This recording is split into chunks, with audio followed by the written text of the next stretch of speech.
안녕하세요. 뉴미렉스의 브라이언입니다. 이번 영상에서는 앞서 올린 소수학습판 활용 소수 및 소인수분해 학습 1과 학습 2에 이어서 소인수분해 결과시 학습표에 있는 숫자 46부터 77까지 수들에 대한 소수 여부 확인 및 합성수들의 소인수분해를 해보도록 하겠습니다. 소수 및 소인수분해에 대하여 앞서 올린 두 개의 영상과 이번 영상에서 다루는 77가지 숫자들에 대한 소수 여부 판단 및 소인수분해하는 방법만 제대로 이해하고 따라서 할 수 있게 된다면 이후에 다루게 될 최소공배수나 최대공약수, 약분 통분 및 분모가 다른 분수의 덧셈, 뺄셈 등의 문제들도 아주 쉽게 이해할 수 있음을 알게 될 것입니다. 그리고 최소공배수, 최대공약수부터 분모가 다른 분수의 덧셈, 뺄셈 등의 문제들은 초등학교 4학년부터 6학년에 이르기까지 배우는 내용들이지만 구급판과 소수학습판을 활용하여 다양한 수들을 소인수분해하는 방법만 제대로 이해하게 된다면 초등 6학년까지의 수학과정은 물론 중1 수학과정에 대한 기본적인 기틀을 다져놓은 것이라 할 수 있습니다. 그럼 46부터 77까지 수들에 대한 소수 여부 확인 및 합성수들의 소인수분해에 대한 설명을 진행하겠습니다. 먼저 올린 두 개의 영상의 내용들을 충분히 이해한다면 이 수들도 마찬가지 방식으로 하면 된다는 사실을 알 것입니다. 숫자 46은 짝수이므로 2로 나누면 몫이 23이 되며 23은 소수학습판에서 볼 수 있듯이 소수에 해당이 됩니다. 따라서 46을 소인수분해하면 2 곱하기 23이 됩니다.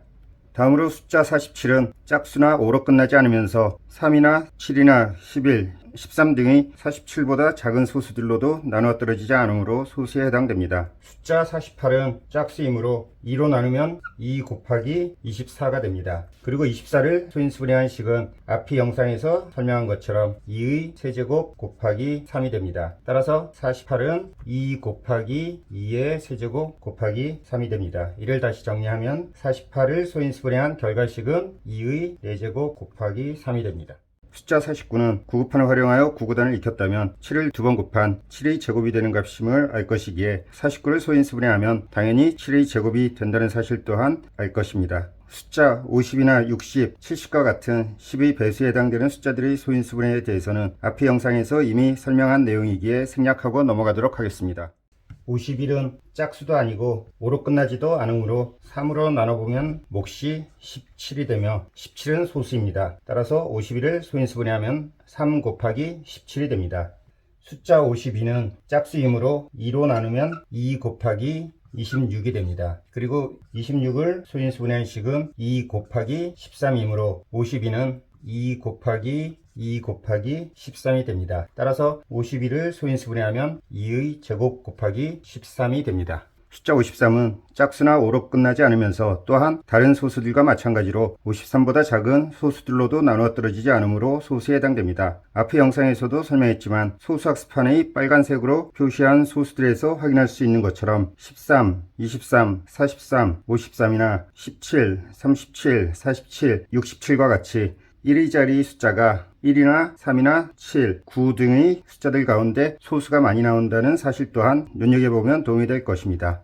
숫자 54는 짝수이므로 2로 나누면 2 곱하기 27이 됩니다. 그리고 27을 소인수분해한 값은 3의 세제곱이므로 54를 소인수분해하면 2 곱하기 3의 세제곱이 됩니다. 숫자 55는 5의 배수가 됨을 알 수 있으며 5로 나누면 몫이 11이 되고 11은 소수입니다. 따라서 55를 소인수분해하면 5 곱하기 11이 됩니다. 숫자 56은 짝수이므로 2로 나누면 몫이 28이 되며 28을 소인수분해한 식은 2의 제곱 곱하기 7입니다. 따라서 56을 소인수분해하면 2 곱하기 2의 제곱 곱하기 7이 되며 이를 정리하면 2의 세제곱 곱하기 7이 됩니다.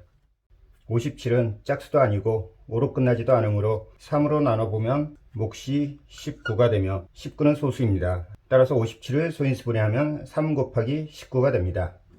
58은 짝수이므로 2로 나누면 몫이 29가 되며 29는 소수에 해당되므로 58을 소인수분해하면 2 곱하기 29가 됩니다.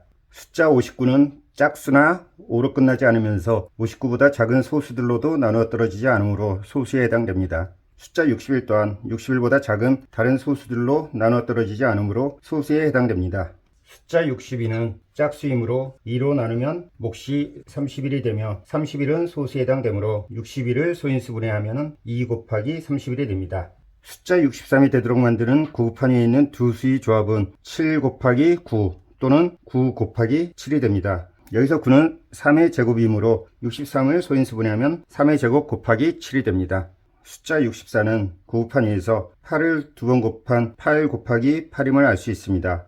그리고 8은 2의 세제곱이므로 64를 소인수분해하면 2의 세제곱 곱하기 2의 세제곱을 정리한 2의 6제곱이 됩니다.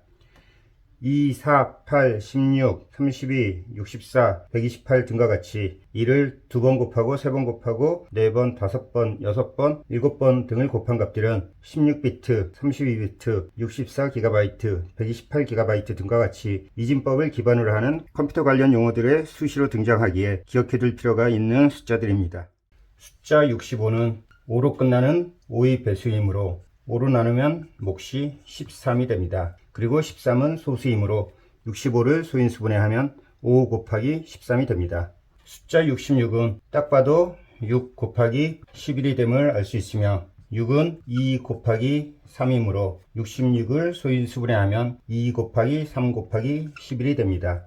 숫자 67은 67보다 작은 다른 소수들로 나눠 떨어지지 않으므로 소수에 해당됩니다. 숫자 68은 짝수이므로 2로 나누면 몫은 34가 됩니다. 34를 소인수분해하면 2 곱하기 17이 됨을 앞의 영상에서 설명하였으므로 68을 소인수분해하면 2 곱하기 2 곱하기 17을 정리한 2의 제곱 곱하기 17이 됩니다.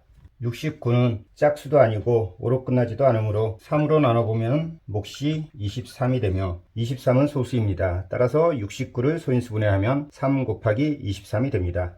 다음으로 70은 10의 배수이므로 생략하고 넘어가고 숫자 71은 71보다 작은 다른 소수들로 나눠 떨어지지 않으므로 소수에 해당됩니다. 숫자 72는 짝수이므로 2로 나누면 몫은 36이 됩니다. 숫자 36을 소인수분해하면 2의 제곱 곱하기 3의 제곱이 된다는 것을 앞의 영상에서 설명하였으므로 숫자 71을 소인수분해하면 2 곱하기 2의 제곱 곱하기 3의 제곱을 다시 정리한 2의 세제곱 곱하기 3의 제곱이 됩니다.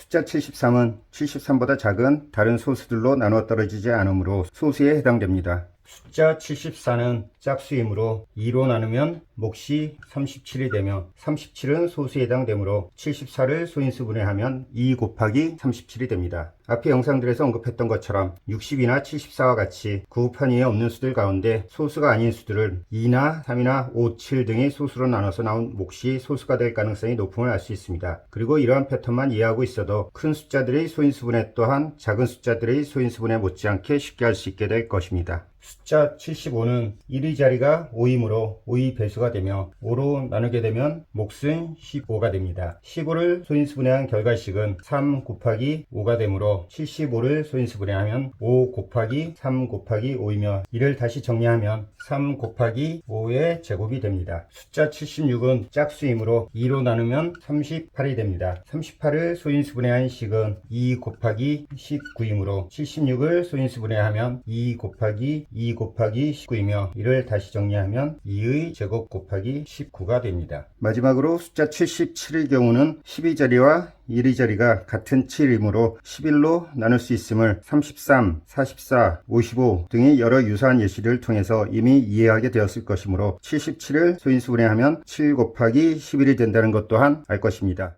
이상으로 먼저 올린 두 개의 영상을 포함하여 숫자 77까지 수들에 대한 소수 여부 확인 및 합성수들의 소인수분해에 대한 설명을 구급판과 소수학습판 그리고 소인수분해 결과식 학습표를 활용하여 하였습니다. 소수의 거듭제곱, 소인수분해 등은 중학교 입학 이후 배우게 되는 내용들이지만 쉽고 빠르게 갈 수 있는 길과 수단을 모른다면 알던 방식을 따르는 것이 맞겠지만 그와 같은 새로운 길과 수단이 있음을 안다면 굳이 기존 방식을 고수할 필요는 없을 것입니다. 소수와 소인수분해 학습에 대한 3개의 영상 이후에 초등학교 4학년부터 6학년 과정에서 배우게 되는 약수와 배수, 공약수, 공배수, 약분, 통분 및 분수, 사치, 연산 등에 대한 설명들도 순차적으로 올릴 예정입니다. 그리고 그 내용들을 통해서 알게 되겠지만 소인수분해에 대한 이해만 충분히 하게 된다면 초등학교 고학년 과정에서 배우게 되는 수학학습 내용들조차 땅짓과 헤엄치듯이 쉽게 배울 수 있게 될 것입니다. 또한 소수와 소인수분해의 이해는 수학학습 과정에서 중요하고 필수적인 내용들일 뿐 아니라 고등학교에서 배우게 되는 물리나 화학 과목에서 등장하는 원자의 구조나 원자들 간의 결합 방식 등을 이해함에 있어서도 매우 요긴한 내용이기도 합니다. 2023년 현 시점에서 대입을 준비하는 수험생들 가운데 수학과 물리, 화학 등의 과학 과목들에서 높은 점수를 취득하는 학생들이 주로 지원 지원하고자 하는 의대 쏠림 현상이 현재 초등 저학년생들이 수험생이 된 10여 년 후에도 지속될지는 알 수 없는 일입니다. 그때에는 상위권 학생들이 의대 편중 현상이 해소되고 수학과 과학을 좋아하고 능숙한 학생들이 다양한 분야에서 재능을 펼치게 될지 모르지만 그 시점에 이르러서 어떠한 선택을 하게 되건 좀 더 유리한 입지를 확보할 수 있게 될 것입니다.